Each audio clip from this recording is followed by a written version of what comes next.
Well, Molly, some breaking news. Reports say Jimmy Carter, the 39th president of the United States, has passed away at the age of 100. He became the first former president to reach that age October 1st. His wife of 77 years, former First Lady Rosalind Carter, died in November 2023 at 96.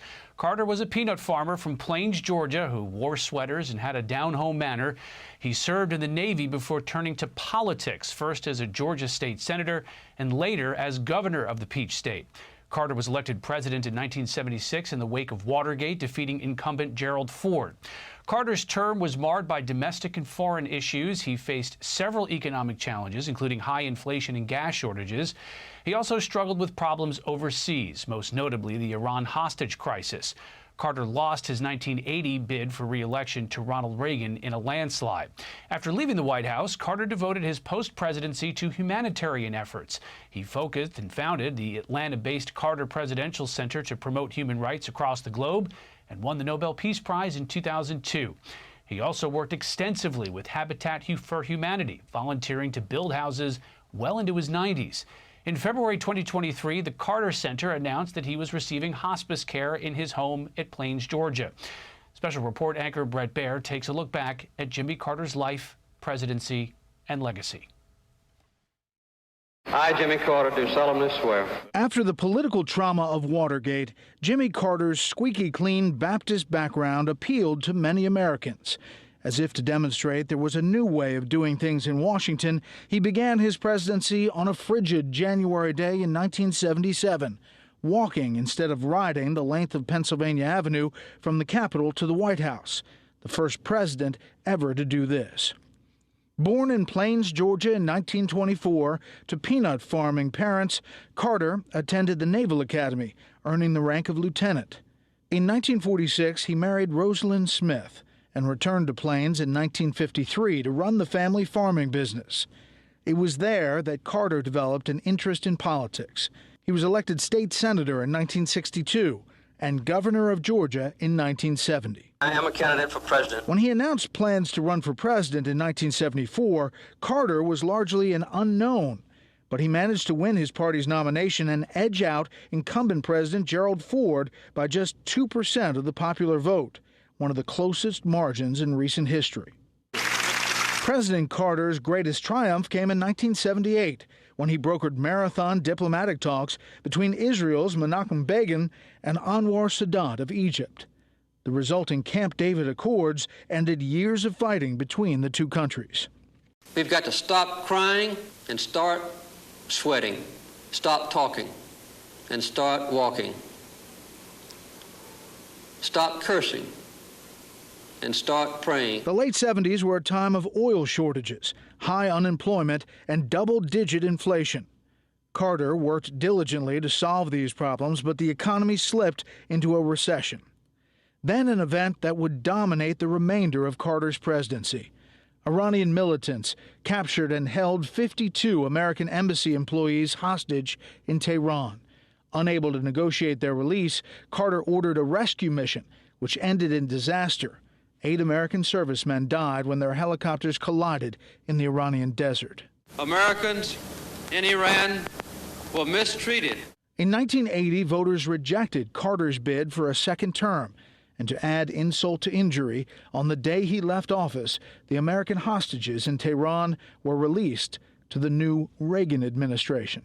Carter returned to Georgia and, through his nonprofit Carter Center, remained active in efforts to promote peace around the world. His efforts were successful, and he garnered more respect after he left office than while he was in it, despite countless controversial statements in recent years, including calls for the U.S. to legitimize the terror group Hamas, which is openly committed to the destruction of Israel.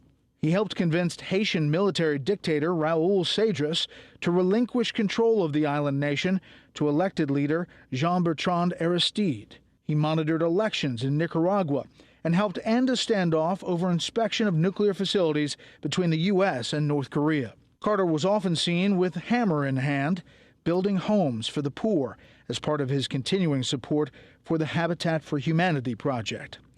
He wrote countless books, including one book of poetry and a memoir. In May 2002, Carter took his first but not last trip to Cuba. the first American president to visit in more than 40 years.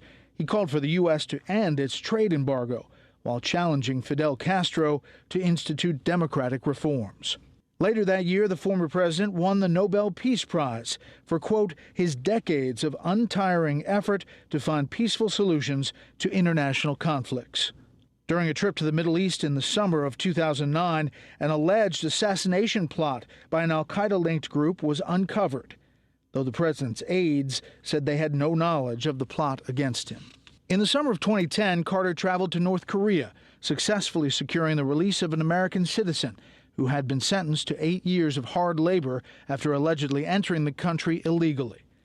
Upon his return, Carter advocated the need for a comprehensive peace treaty with the isolated country, arguing Pyongyang was ready to talk and that the U.S. should come to the table.